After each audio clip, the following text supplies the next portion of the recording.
প্রিয় দর্শক, আপনারা দেখতে পাচ্ছেন যে ঢাবিতে কলা ভবনের সামনে আমাদের এক ভাই লুঙ্গি পরে এসেছেন। আমরা একটু ভাইয়ের সাথে কথা বলবো যে আসলে ভাই, আসসালামু আলাইকুম ভাই, কেমন আছেন? জি, আলহামদুলিল্লাহ ভালো আছি। আপনি কেমন আছেন? আলহামদুলিল্লাহ। আপনি কি ঢাবির স্টুডেন্ট? হ্যাঁ, আমি ঢাকা বিশ্ববিদ্যালয়ের স্টুডেন্ট এবং ডাকসুর একজন ক্যান্ডিডেট। ক্যান্ডিডেট হয়ে এই যে এত সুন্দর লুঙ্গি পরে এসেছেন, এই লুঙ্গিটার দাম কত জানতে পারি?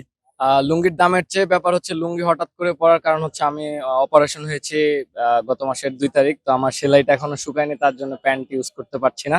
তবে লুঙ্গি আমার সবসময় পছন্দের পোশাক। সেক্ষেত্রে আমি বাঙালি যে ট্রেডিশনাল জিনিস এটাকে আমি সবসময় মন করি। আমি চাই যে ঢাকা বিশ্ববিদ্যালয়ে এমন একটি আইন হোক, পোশাকের ব্যাপারে শিথিলতা আসুক, বাঙালির এই কালচারটাকে প্রমোট হোক, মানুষ লুঙ্গি পরে ক্লাসে আসুক, সব জায়গায় যাক। টিচাররাও লুঙ্গি পরে আসুক, এটা চান কিনা? টিচার সে অবশ্যই কমফোর্ট থাকলে আসতে পারে, কোনো সমস্যা নেই তো।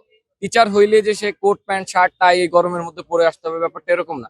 কমফোর্ট অনুযায়ী সে তার পছন্দের পোশাক পরে আসবে, শালীনতা থাকবে। আচ্ছা, আমরা লুঙ্গি নিয়ে টানাটানি এবার বাদ দিই, এবার মূল কথা আসে। আপনি যেহেতু একজন ক্যান্ডিডেট, আমি বাকশাসের সাথে রাজনীতি করি, কিন্তু আমি স্বতন্ত্র দাঁড়িয়েছি। আমার পদ হচ্ছে মুক্তিযুদ্ধ গণতান্ত্রিক আন্দোলন বিষয়ক সম্পাদক। আমার ব্যালট নাম্বার 15। আমি মোহাম্মদ আবু সাইদ। আপনার কাছে আরেকটু জানতে চাচ্ছি, ঢাবিতে তো মানে ডাকসু নির্বাচনে তো অনেকগুলোই প্যানেল দাঁড়িয়েছে। এই প্যানেলগুলোর মধ্যে কোন প্যানেলটি, যেরকম সাদিক কাইম ভাই আছেন বা আবিদ ভাই আছেন বা উমামা আপু আছেন বা শামীম ভাই আছেন বা আরো কি যেন আবু বকর ভাই, আরো অনেকে আছেন যে এইগুলোর নাম আমি একসাথে বলতে পারতেছি না। এর ভিতরে কোন প্যানেলটি সামনে ভিপি নির্বাচিত হতে পারে বলে আপনার মনে হচ্ছে, অবজার্ভ মানে সবগুলো দিক দেখে আপনার বিবেচনায়? আমি মনে করি এই যুদ্ধটা ব্যালটে হওয়া উচিত, মতামতের বাইরে এসে।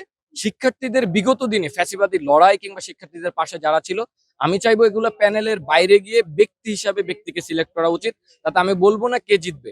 যদি সাদিক কায়েম আমাদের বিশ্ববিদ্যালয়ে ভর্তি হওয়ার পর থেকে শিক্ষার্থীদের জন্য কাজ করে, তাকে শিক্ষার্থীরা সমর্থন দিতে পারে।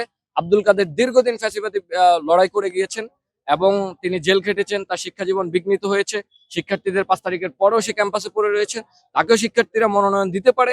আমি শিক্ষার্থীদের উপরেই ছেড়ে দিতে চাই, তারা এটি ব্যালটের মাধ্যমে প্রকাশ করে দিক। আমি অবশ্যই বলতে চাই যে বিশ্ববিদ্যালয়ের প্রশাসন ডাকসুর ব্যাপারে যে আচরণবিধিগুলো দিয়েছে, সকল শিক্ষার্থীর উচিত এই আচরণের প্রতি শ্রদ্ধাশীল হওয়া এবং বিশ্ববিদ্যালয় প্রশাসনের উচিত শুধু কাগজে কলমে বিধিবিধান না দিয়ে মাঠে এই বিধিবিধানের অ্যাপ্লাই করা। সেক্ষেত্রে বিশ্ববিদ্যালয় প্রশাসন যদি আচরণবিধি লঙ্ঘন হয়, তাকে অবশ্যই রেস্ট্রিকশনের আওতায় আনা এবং বিশ্ববিদ্যালয়ের যথাযথ ব্যবস্থা নেওয়া। যদি তামান্নাপুর ছবিতে আমরা গতকালকে দেখলাম সিং এঁকেছে, যারা এঁকেছে তাদের বিরুদ্ধে প্রশাসনিক ব্যবস্থা নেওয়া। এটা যদি নির্বাচন আচরণবিধির মধ্যে পড়ে, অবশ্যই ব্যবস্থা নেওয়া উচিত। এবং আমি প্রত্যেক ক্যান্ডিডেটদের প্রতি শ্রদ্ধাশীল, প্যানেলের প্রতি শ্রদ্ধাশীল হওয়ার জন্য আমি আমার পক্ষ থেকে আহ্বান জানাই।